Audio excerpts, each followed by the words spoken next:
قناة الشرق السعودية قالت بأن الرئيس الفلسطيني محمود عباس يرسل وفد فلسطيني رفيع المستوى إلى القاهرة لبحث ملف إدارة قطاع غزة مع عدد من المسؤولين المصريين.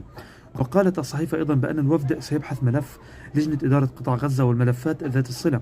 وتعليمات الرئيس أبو مازن للوفد تقتضي بقبول فكرة لجنة الإسناد المجتمعي للقطاع المقترحة من جانب مصر، لكنه طلب إدخال بعض التعديلات على المقترح بحيث تكون اللجنة جزءا لا يتجزأ من السلطة أو من الدولة أو من الحكومة الفلسطينية، تعمل بموجب قوانينها وأنظمتها الإدارية والمالية.